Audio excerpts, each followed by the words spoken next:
Bismillahirrahmanirrahim. Hari ini Mutia kita kerjai dengan kemampuan presentasinya terkait dengan tugas baca Enron. Apa aja yang bisa diambil pelajaran? Tentu harus diekspos dulu. Apa itu Enron? Siapa yang sangat besar? Sehingga bagi kayak mahasiswa kemarin kan nambah pengetahuannya. Gini maksudnya nama-nama. Ternyata uang itu tidak semata-mata harus ada. Ternyata menunda pembayaran hutang pun merupakan sumber penerimaan cash flow. Karena di dalam laporan keuangan kan ada neraca bahagi cash flow kan. Cash flow ya. Nah, dengan membahas kasus Garuda kemarin harusnya tentang substansi cash flow menjadi lebih terang benderang. Oh, itu uang nggak ada kok bisa. Tapi tidak semata-mata hanya untuk sewa pesawat, tidak semata-mata hanya untuk beli minyak, belanja pegawai, belanja investasi, belanja lain-lainnya banyak. Oke, Mutia, silakan. Ya, kalau sudah tangkap suara di sana, kalau pelan-pelan nanti nggak terdengar ya. Baik, terima kasih Pak. Hari ini Mutia akan menjelaskan tentang skandal Enron. Jadi Enron Corporation sendiri adalah salah satu perusahaan besar yang ada di Amerika yang pada awalnya itu dibentuk pada tahun 1930 dengan nama awal yaitu Houston Natural Gas dengan CEO yaitu Kenneth Lay yang berbasis di Houston, Texas, Amerika Serikat. Kemudian pada tahun 1985 terjadi merger antara dua perusahaan gas alam yaitu perusahaan Houston Natural Gas dan juga perusahaan Internord yaitu perusahaan penyalur gas alam, dan kemudian Kenneth Lay menjadi CEO dari hasil merger kedua perusahaan tersebut, dan kemudian perusahaan tersebut menjadi Enron Company. Baik, Enron sendiri merupakan perusahaan yang didirikan oleh Kenneth Lay dan menjadi perusahaan pemasok energi terutama gas alam dan perdagangan gas alam di Amerika Serikat. Enron bergerak di bidang listrik, gas alam, bubur kertas, dan komunikasi. Kemudian selain memiliki bisnis yang cukup baik, Enron juga mempunyai hubungan politik yang cukup baik di Amerika pada saat itu. Kalau ke Enron tadi tahun berapa? Mutia? Pertama namanya Houston di tahun 1930, merger menjadi Enron di 1985. Oh gitu. Jadi selain memiliki bisnis yang baik, Enron ini sendiri juga mempunyai hubungan politik yang baik, yaitu George Walker Bush yang merupakan Presiden Amerika Serikat yang ke-43 merupakan teman dekat dari Kenneth Lay yang merupakan CEO dari Enron Company.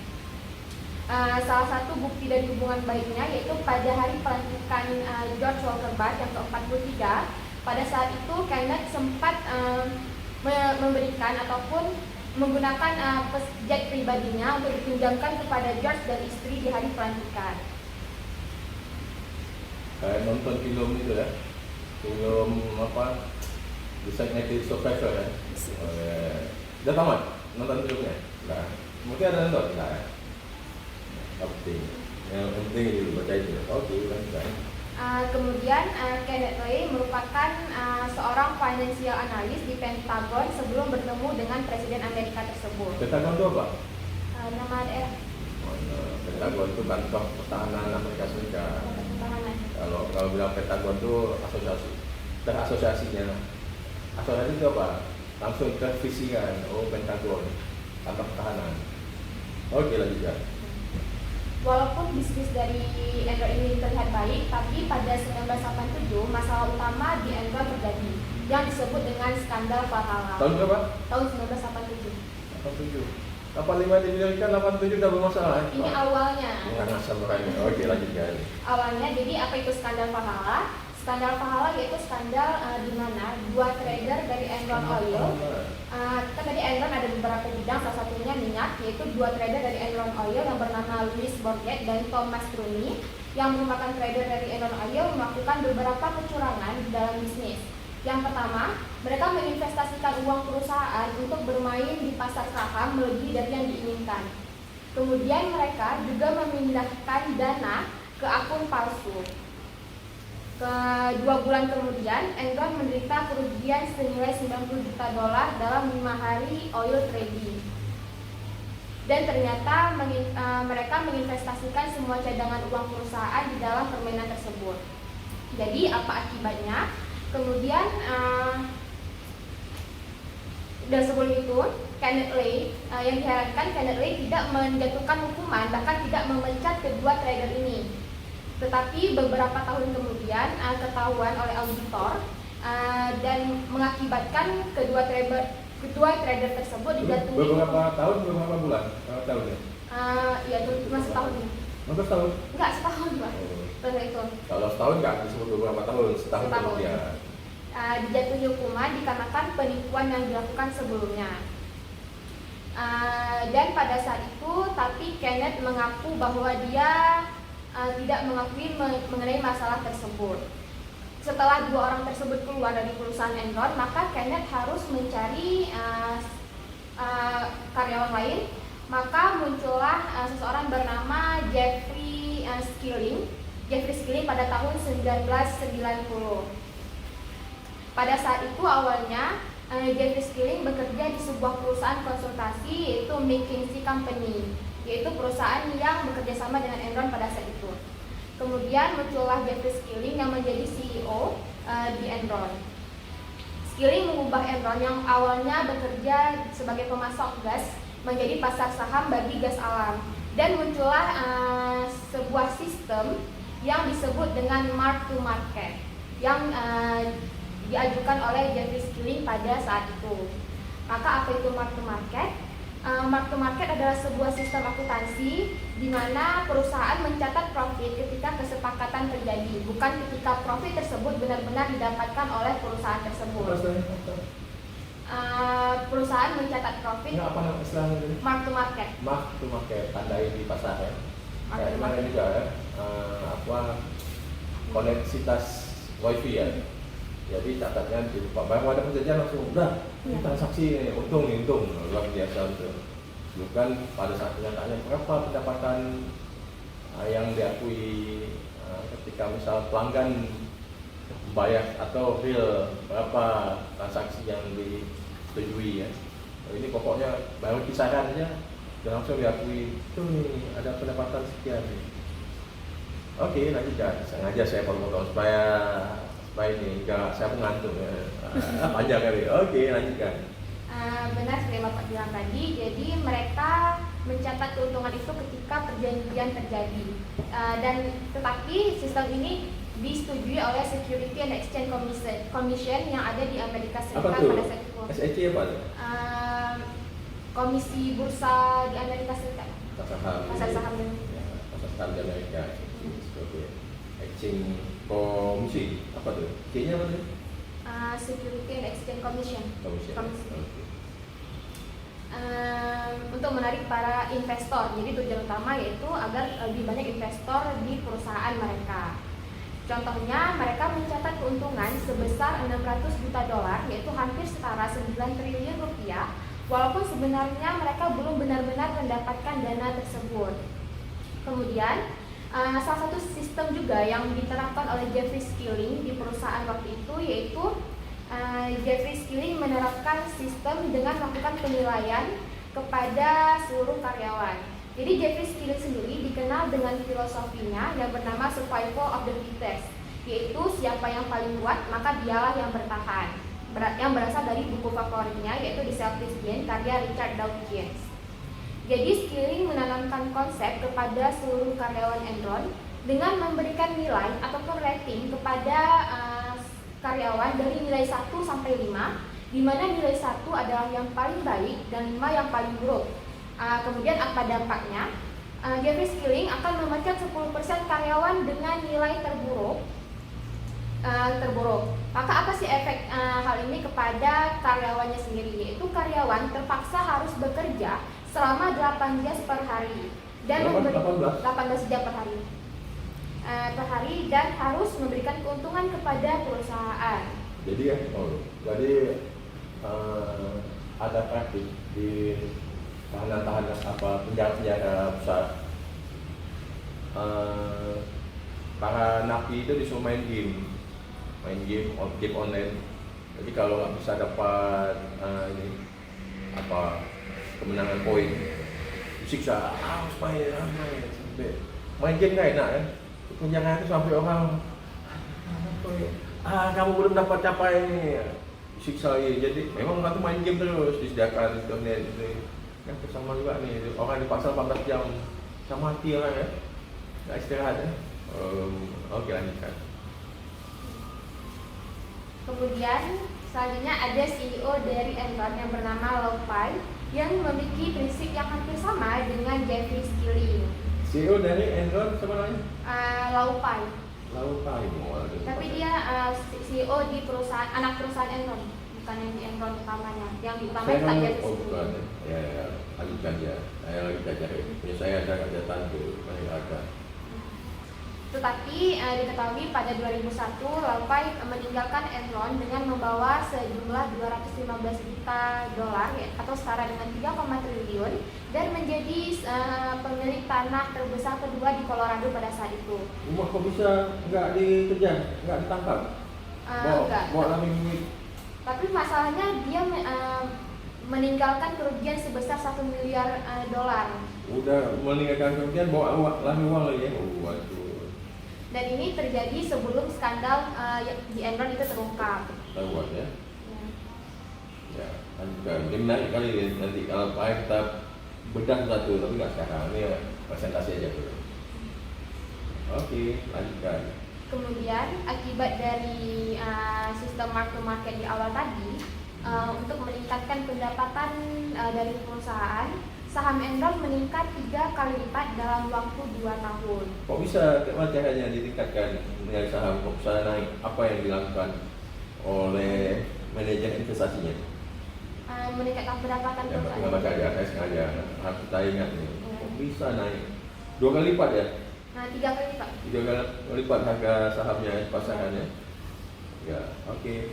Lanjutkan. Kenapa bisa kayak gitu?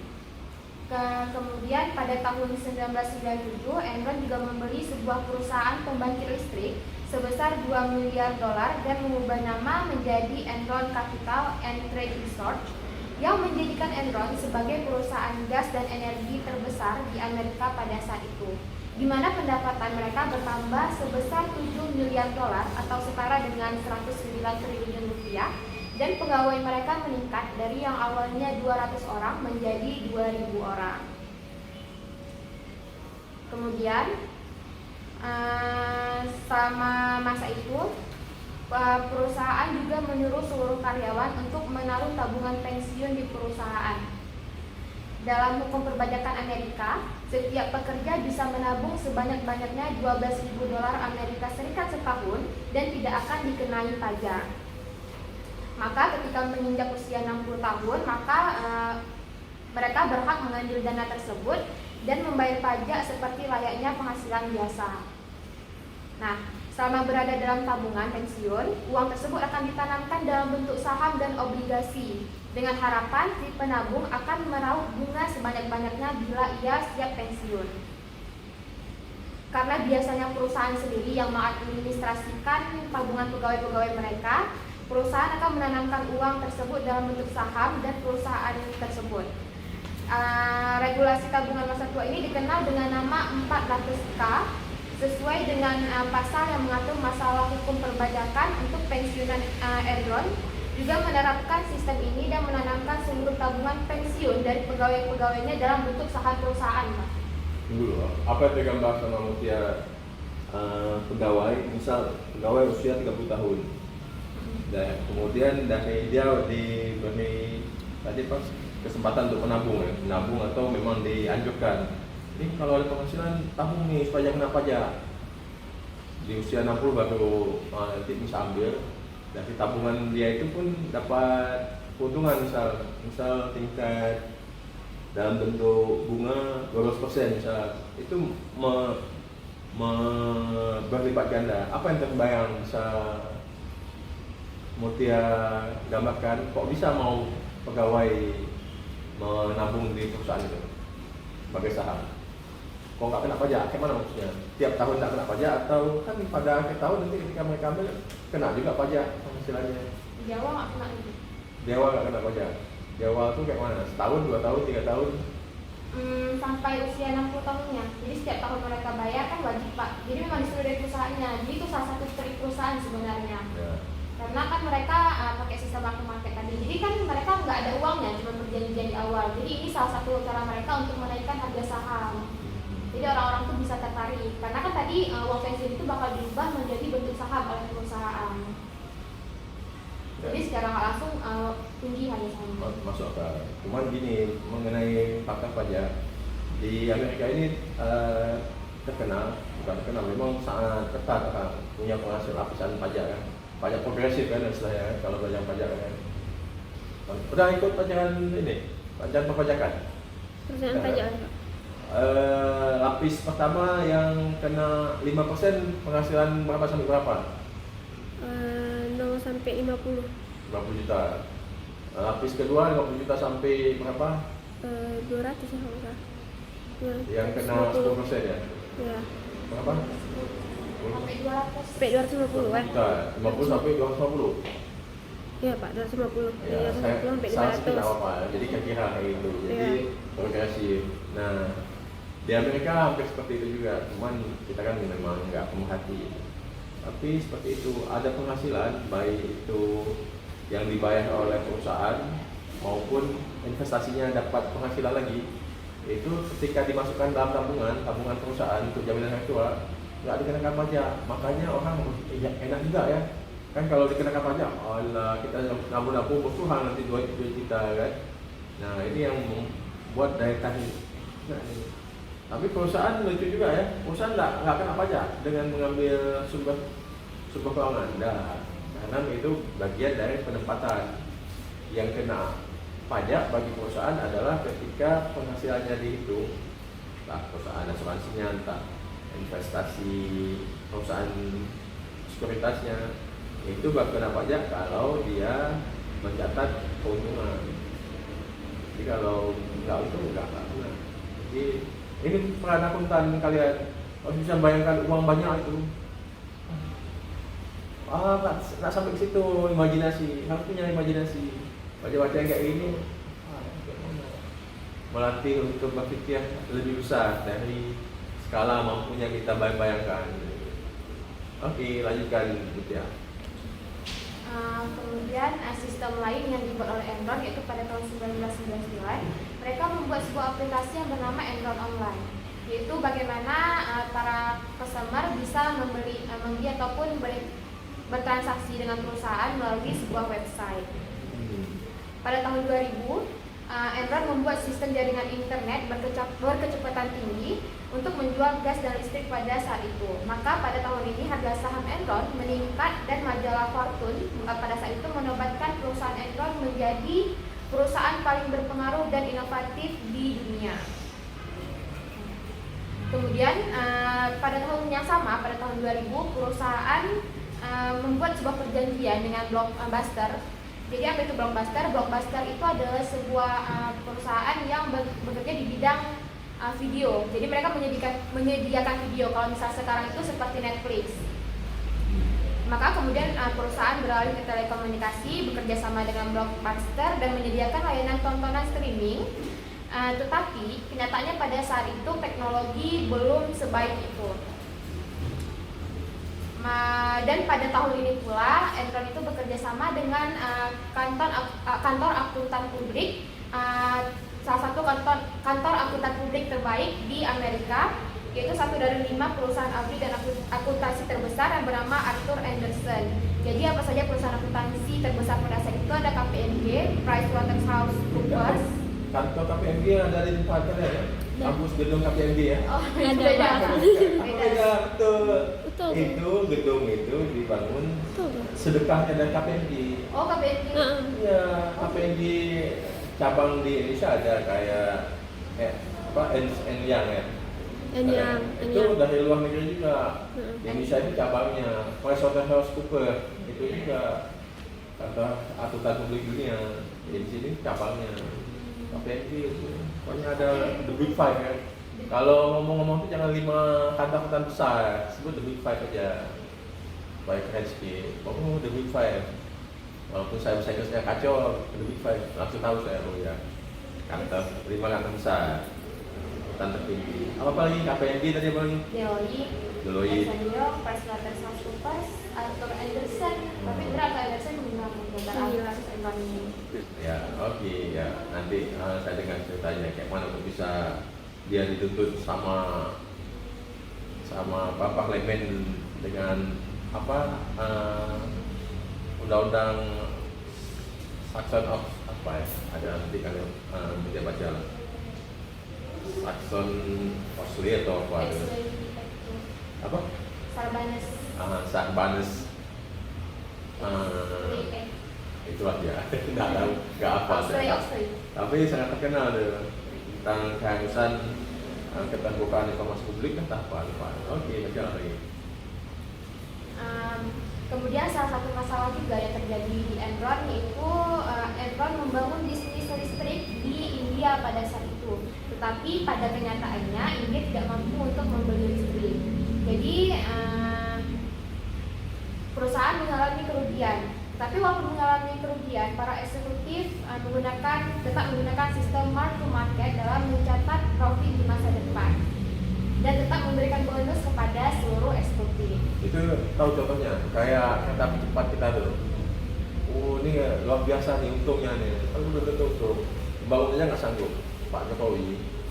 Oh, ini biayanya naik terus biaya pembangunannya. Siapa yang pakai ini? Pokoknya ini potensi nih, potensi besar. Ini saya. Oh iya, ini mantap anaknya. Enggak, mata gua. Kasih ya. Oke, lanjutkan, Bunda ya. Oke, selanjutnya di tahun yang sama perusahaan juga membangun sebuah bisnis di mana mereka bisa memberikan prediksi cuaca masa depan kepada masyarakat. Mungkin awalnya orang-orang berpikiran benar ataupun skeptikal dengan ide ini, tetapi hal ini pula yang membawa Enron masuk ke dalam perusahaan paling inovatif. Dan pada saat itu diwawancarai oleh seorang pewawancara yang bernama Bethany McLean yang merupakan seorang reporter Fortune yang mewawancarai Jeffrey Skilling. Jadi masalah yang terjadi yaitu ketika wawancara Bethany bertanya bagaimana sebenarnya Enron menciptakan keuntungan ataupun keuangan mereka. Dan Jeffrey pada saat itu tidak bisa menjawab pertanyaan yang ditanyakan oleh Bethany. Kemudian ia mengirim 5 orang ahli keuangan, salah satunya yaitu Andy Pesto. Iya, itu siapa yang kirim? Dari Jeffrey Skilling-nya. Oh, iya. Karena dia tidak bisa menjawab pertanyaan sebelumnya. Andy Pesto untuk menjawab pertanyaan ini di keesokan harinya. Nah, tetapi di akhir wawancara, Andy bertemu dengan Bethany yang merupakan reporter Fortune dan mengatakan bahwa sebenarnya ia tidak terlalu peduli dengan apa yang dituliskan di berita, tetapi dia meminta tolong kepada Bethany agar tidak menuliskan hal-hal buruk mengenai Enron. Andy ini sendiri akan menjadi dalang di balik jatuhnya Enron pada saat itu. Coba Bethany ini yang dari Bukan Bethany yang wawancara, Andy Pesto ini karena Andy Pesto siapa? CFO Enron. CFO. Ya. Apa itu CFO, CEO, COO? CFO Financial. Begini lah. Kalau Malaysia COO ada lagi COO. Apa COO? COO Eksekutif. Nggak tahu lah. Saya nggak tahu karena tanya nih. Nah, Kalau saya kasih PM lagi tentang Facebook, ada nama tokoh di balik si Mark Zuckerberg itu, namanya Sheryl Sandberg. Itu CEO-nya Facebook, Chief Operational Officer. Jadi manajer operasi ya. Oh itu apa? Officer atau officer ya? Officer, Pak. Officer. Kayak CEO itu eksekutif, direktur utama. Kalau CEO itu direktur operasional, CFO direktur keuangan, finansial. Jangan bayangkan yang kecil, udah sekalian besar. ini uang aja di Enron nih nggak bisa kita bayangkan tuh sebuah perusahaan ini ada inovasi ini, ada peramalan tentang bukan cuaca ya, kejadian ya? Peramalan apa tadi? Ya, cuaca Pak. Oh cuaca, peramalan cuaca. Cuaca dan temperatur. Manfaatnya apa? Kayak BMG ya, Badan Meteorologi dan Fisika, BMKG. BMKG ya.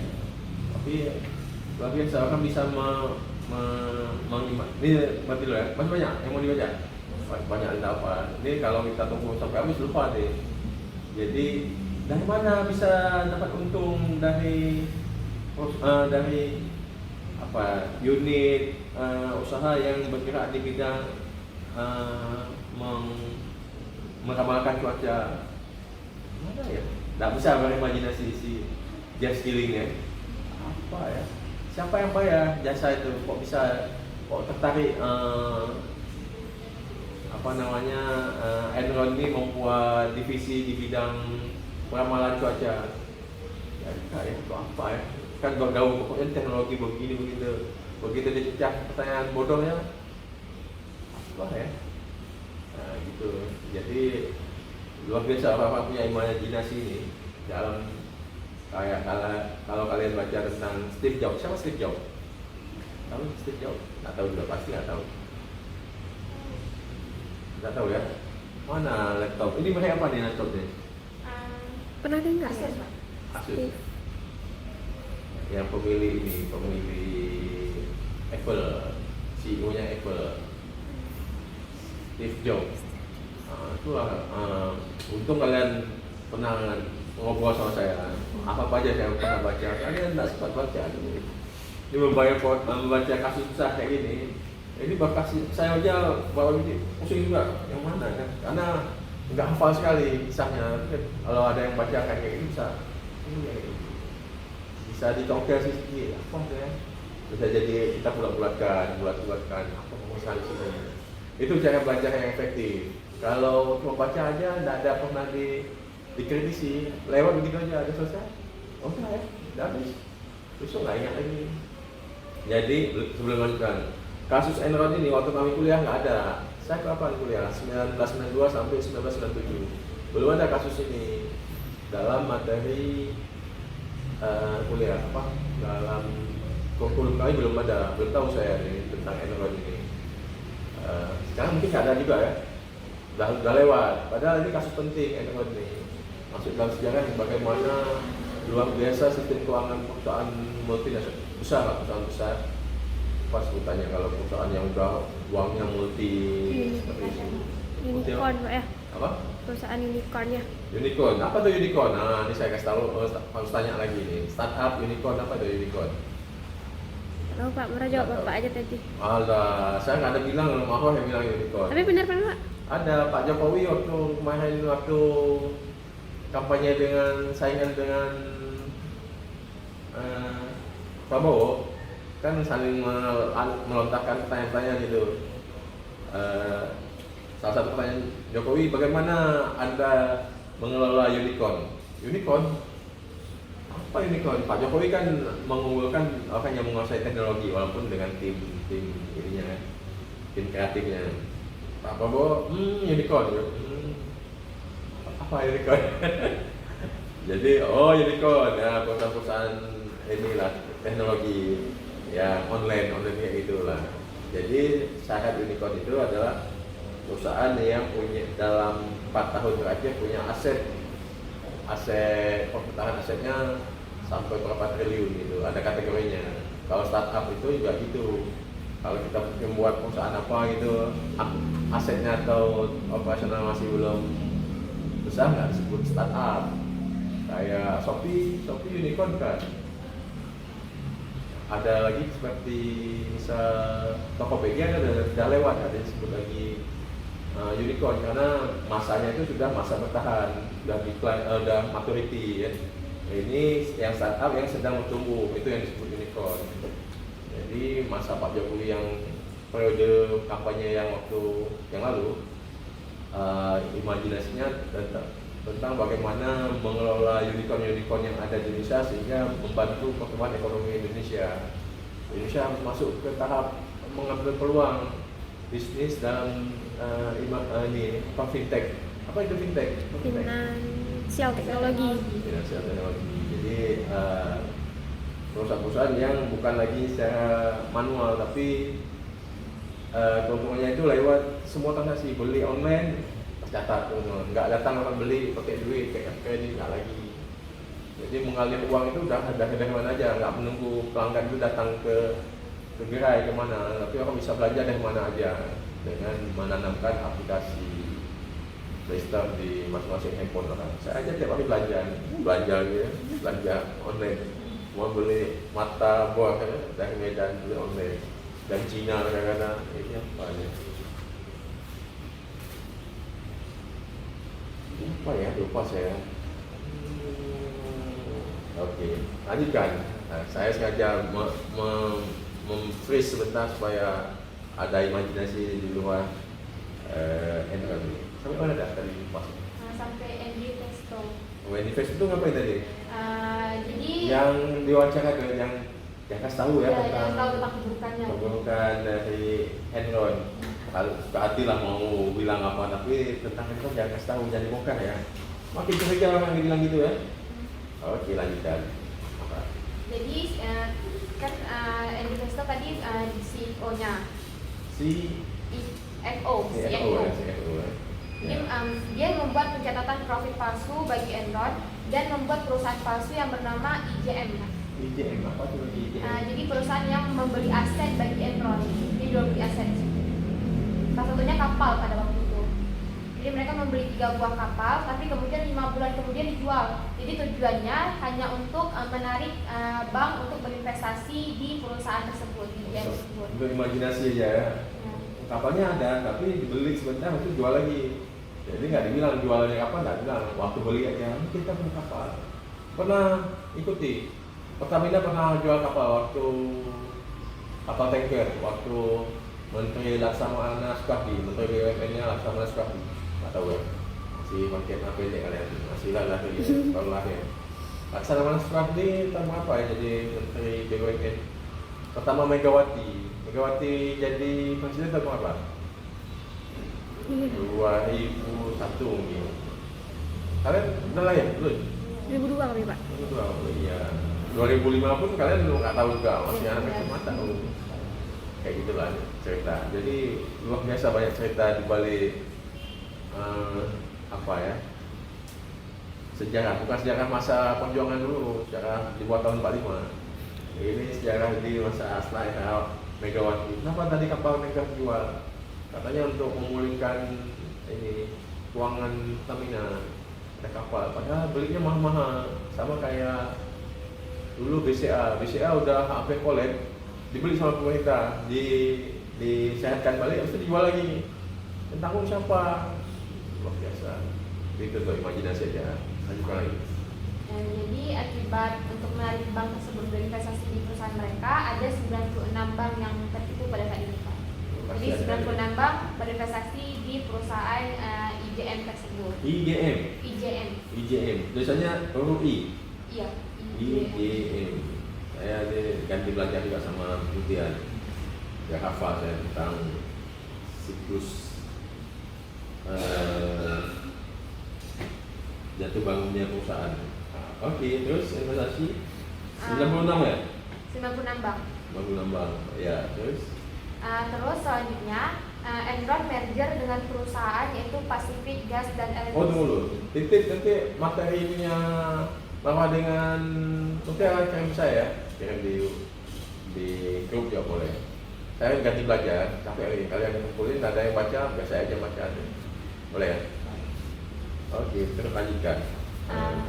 Selanjutnya Enron merger dengan perusahaan Pacific Gas and Electricity, yaitu dengan memberikan akses kepada mereka untuk jaringan listrik. Kan sebelumnya tadi Enron bergerak di bidang listrik, yaitu menyediakan jaringan listrik berupa broadband. Broadband itu jaringan listrik yang paling cepat pada saat itu. Broadband. Nah, sekarang apa? Broadband jaringan ini ya, internet ya, broadband ya.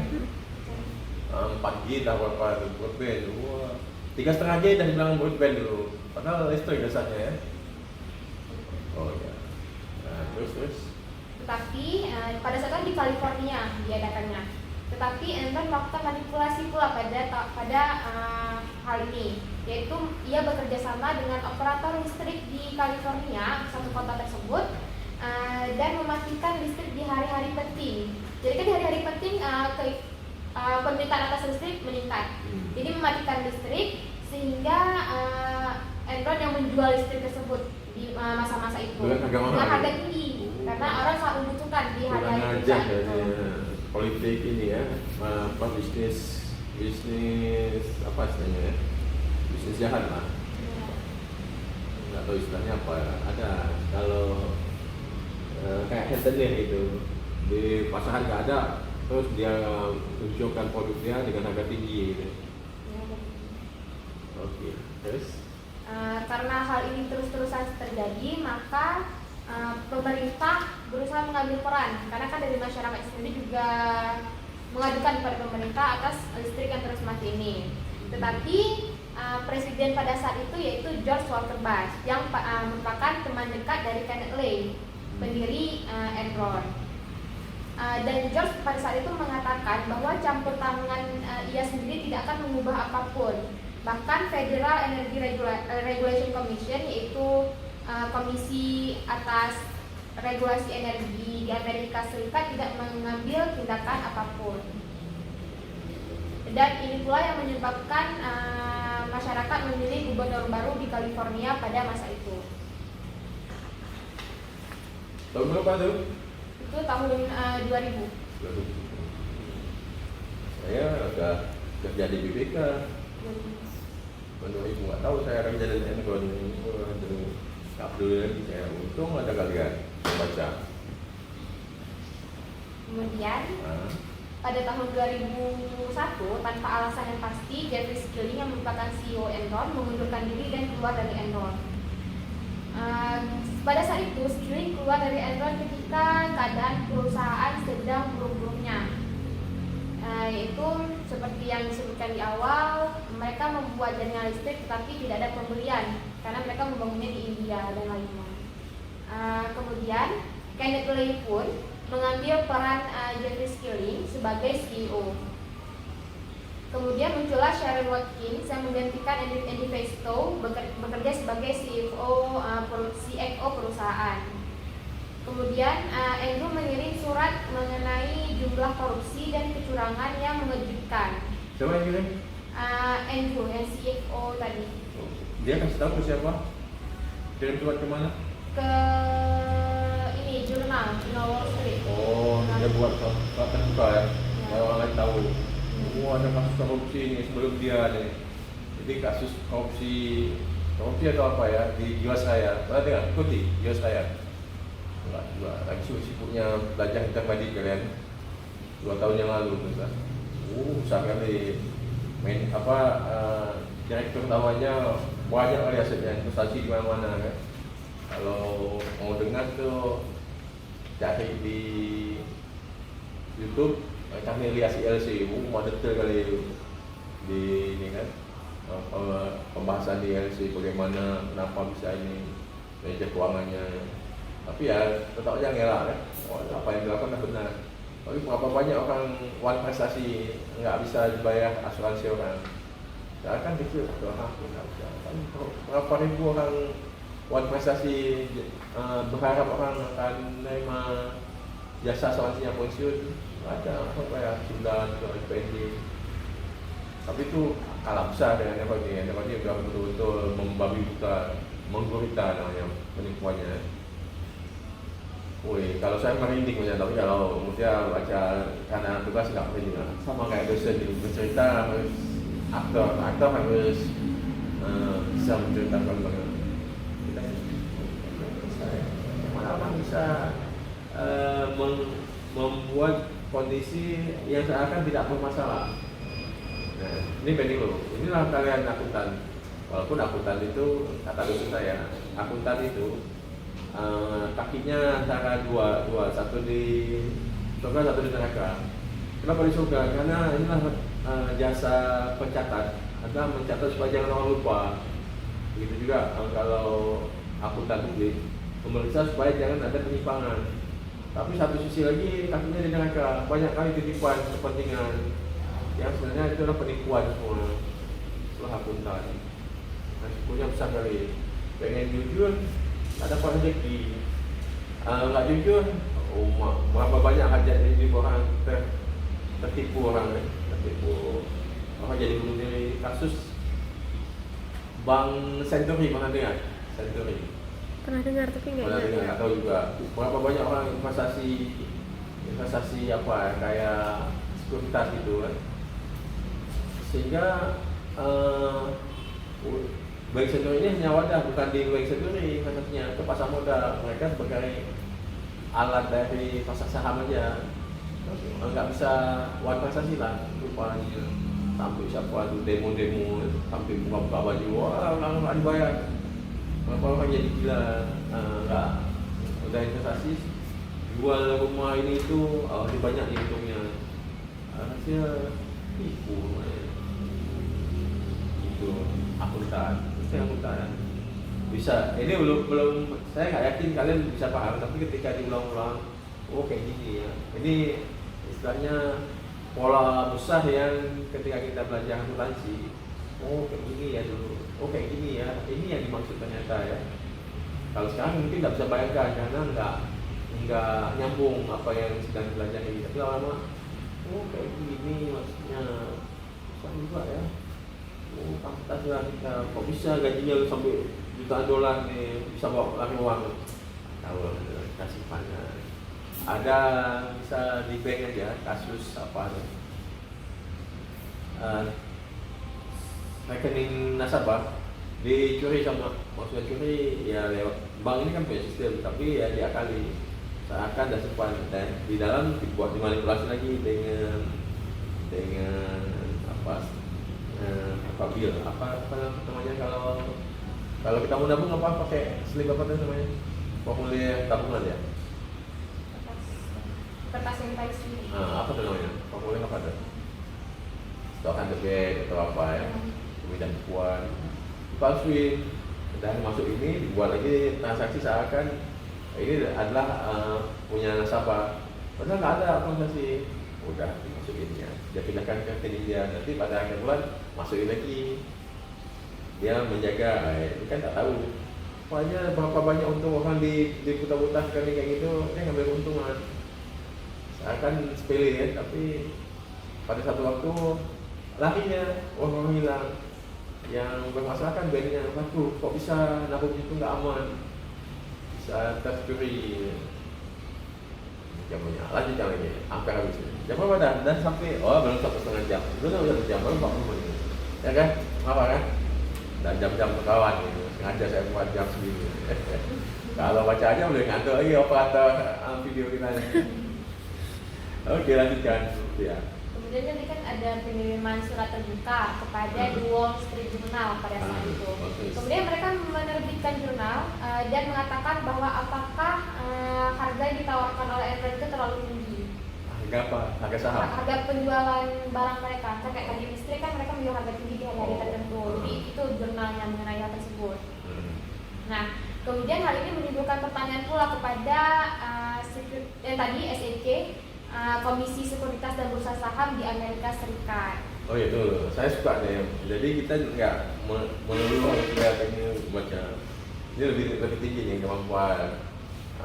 Jadi harus kayak gitu, apa nanti misal di kampus gitu ya. Kita baca supaya lupa sampai mana. Tapi imajinasi itu karena kita udah baca beberapa kali, kita bisa kayak kayak pemain sinetron, skripnya udah hafal luar biasa. Ini gini, gimana kita bisa menghafal? Memang kita harus tahu yang kita sedang omongkan itu apa.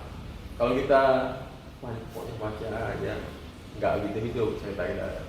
Lain kalau kita memang paham, si Anu, ya si Ken, si Jeff Skilling ini. Jadi udah itu kemana supaya mampu kita bercerita.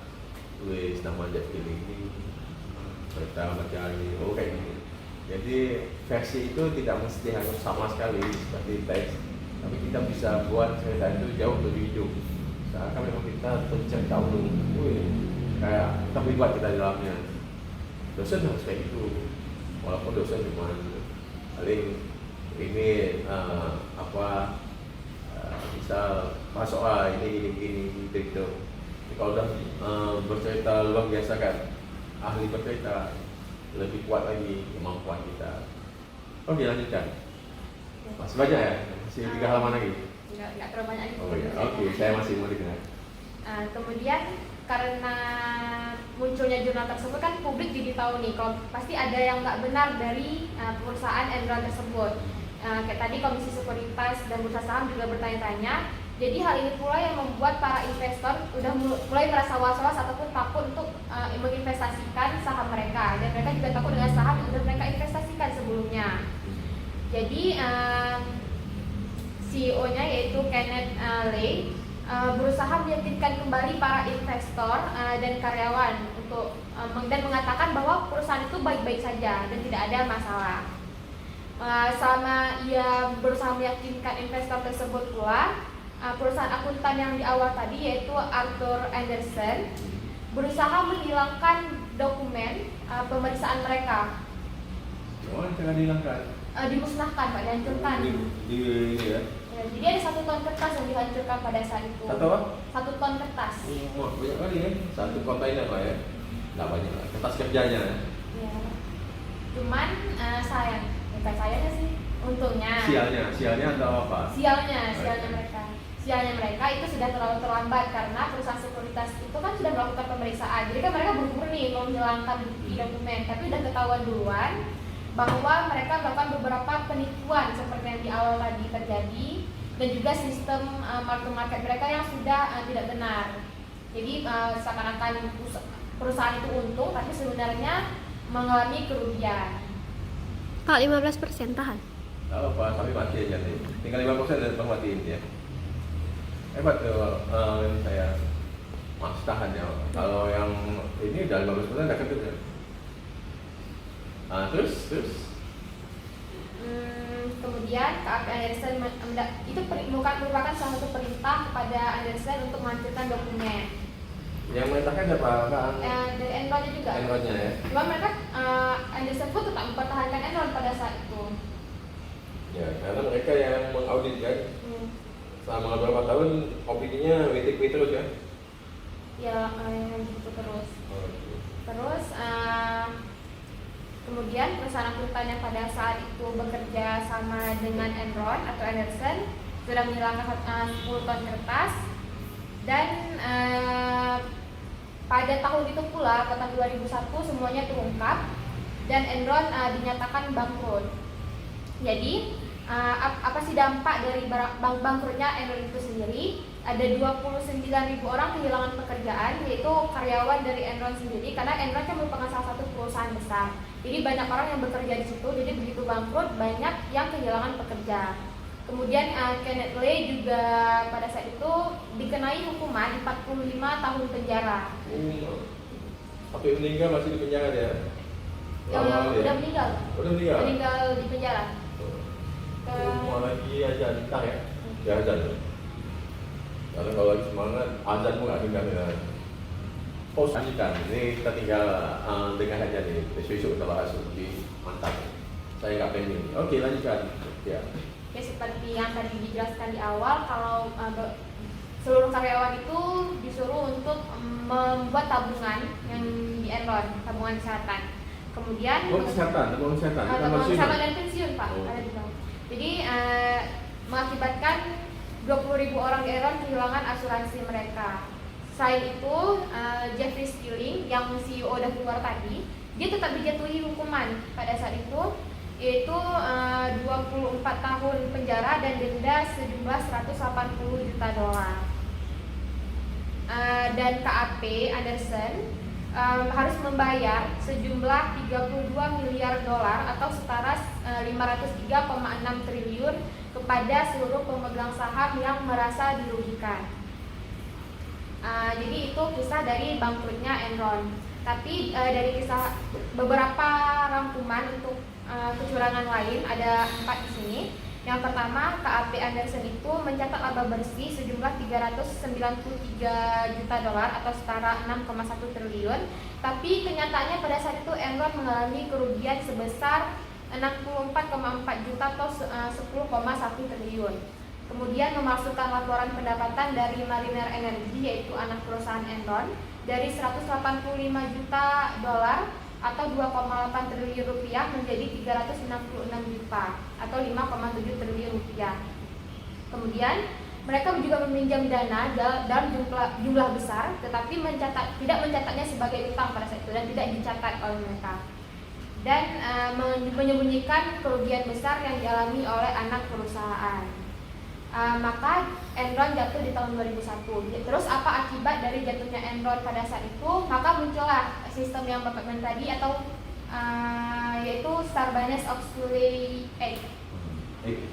AKT ya. Ya, yaitu hukum federal yang mengharuskan setiap perusahaan mempunyai internal controls untuk memastikan integritas dari laporan keuangan perusahaan. Jadi itu akhir dari cerita Enron. Habis. Demikian. Terima kasih. Terima kasih Mutia. Luar biasa menarik kasus Enron ini. Memang nggak seperti yang kemarin kasus Garuda. Jadi kalau ini kan kita membaca apa yang sudah diresum oleh orang kan. Sebenarnya di balik ini sangat banyak sekali detail kejadian yang terjadi. Bagaimana proses keuangannya, bagaimana imajinasi yang ditimbulkan bahwa Enron adalah perusahaan multinasional yang sangat menjunjung tinggi kejujuran dan etika. Sehingga itu yang perlu dicamkan. Nilai besar dari Enron ini nggak akan mungkin kalau nggak ada kepercayaan. Makanya ada laporan keuangan yang diaudit, kemudian secara berkala untuk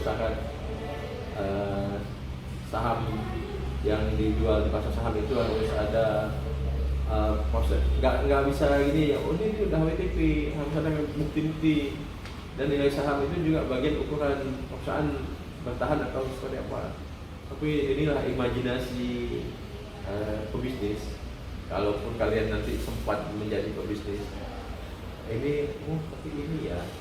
Kejujuran itu penting. Artinya kita nggak apa-apa. Ini saya yang perlu saya tekankan lagi dari sengaja saya melaporkan kalian. Nak aja suruh saya tantangan. Ini nggak dicikal bakalan nggak jujur ini. Pada proses yang dimulai nggak melihat pada substansi yang ini penting gitu. Menurut saya ini dan anggapnya nggak apa-apa. Tapi itu yang terjadi begitu penipuan bagaimana kesannya itu bagus. Enron ini kan luar biasa bisa menciptakan ada dia buat seakan melindungi karyawan padahal ada keuntungan yang dia ngambil. Ketika ini uang gratis nih kalau dia pinjam atau apa dia harus misal dari saham juga dia harus kasih bagi saham apa adanya kan jasa tahannya harus dibagikan gitu kan. Oh ini nggak perlu tinggal bilangnya kalau kita sekarang dengan sistem perbankan tanpa bunga ini bagi hasil nih karena nggak ada bunga nggak apa-apa sifatnya utuh uang padahal ini uang dana murah yang memanfaatkan siapa kapitalis itu maksudnya gini orang yang berpikir bukan berpikir dengan ekonomi syariah dia ambil uang dari saya terus dia operasionalkan di ya invest ke asuransi di mana dia yang ngambil untung kita yang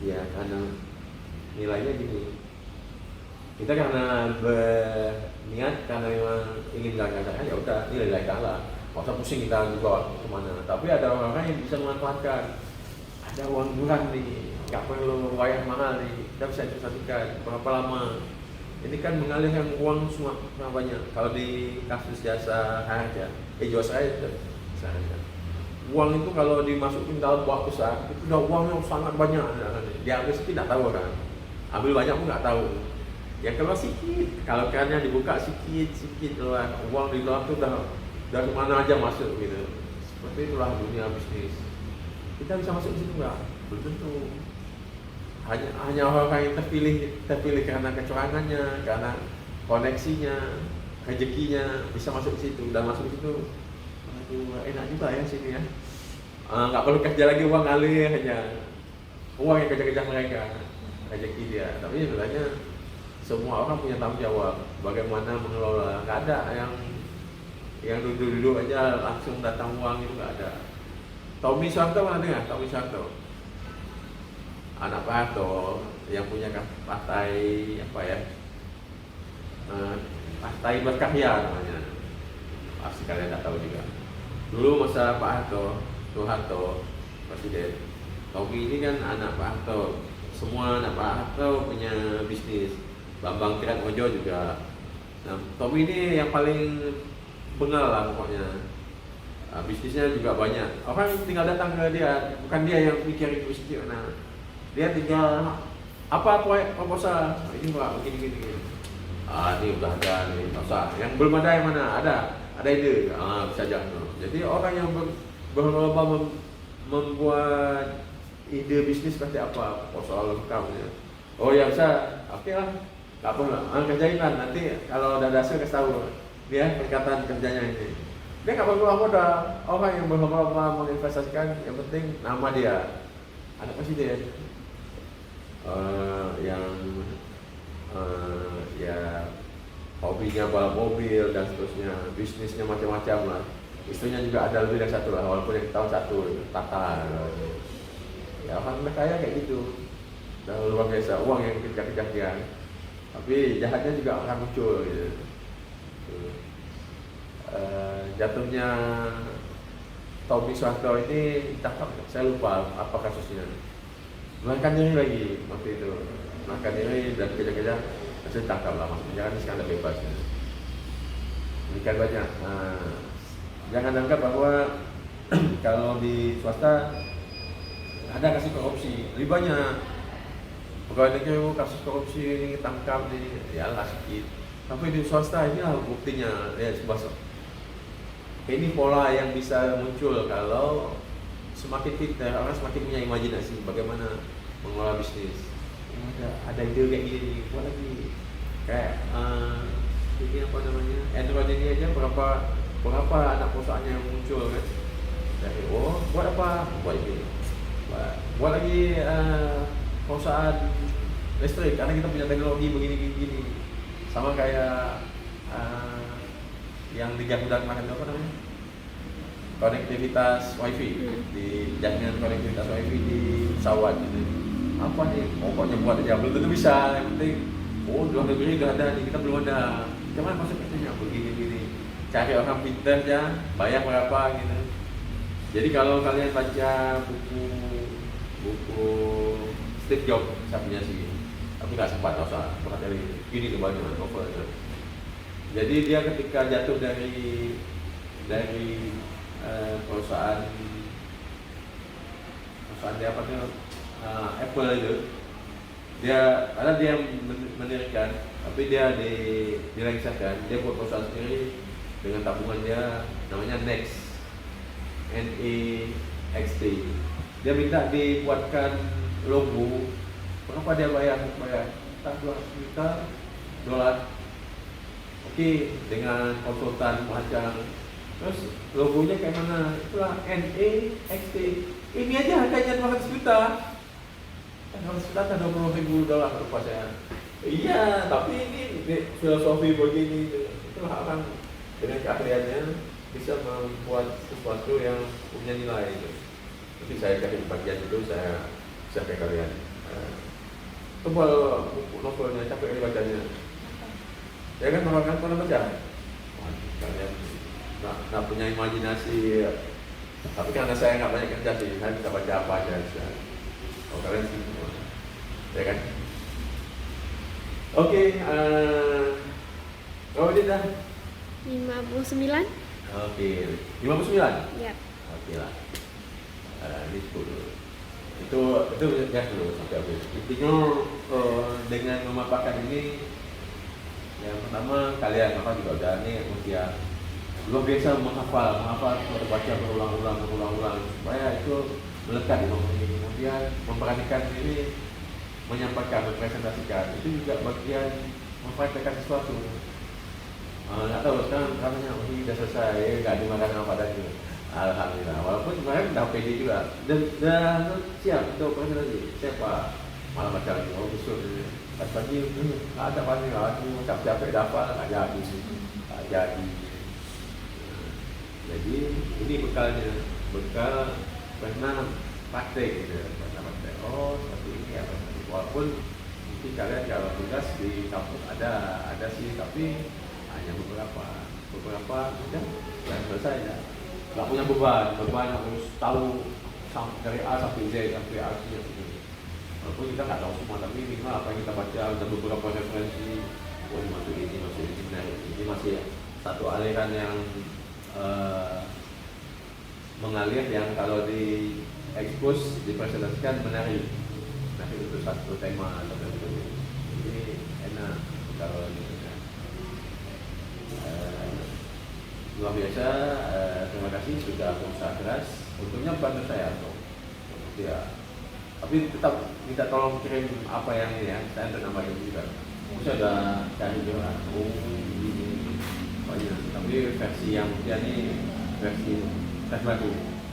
Ntar ada nanti kalian tugas bagian nanti bisa di kampus di kuliah. Oh cari tentang ini jadi lebih nyaman, lebih nyambung. Oke, saya kira itu aja ya. Sudah merekam, sudah bosan, sudah pantas dimulai.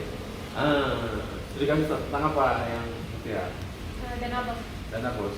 Apa itu dana bos kemarin? Di Pemda mana? Di Banda Aceh. Jadi apa? Kan dalam itu ada penyebaran pajaknya, tapi terlambat disetorkan. Lambat beda tahun atau beda bulan? Lambat di setor. Apa ya Pak? Pajaknya. Apanya yang terlambat? Disetorkan kepada pemerintahnya. Pemerintah yang mengungut pajak, pemerintah daerah atau pemerintah pusat? Daerah. Mana ada? Daerah. Itu PPH atau pajak apa? Pajak tambahan nilai sama BPN. pajak atau BPN. Ada dua. BPN ke pusat. Yang nomor 2, 23 dan 24. Semua ke pusat. PBB aja yang masuk ke daerah. Pak, matiin ya.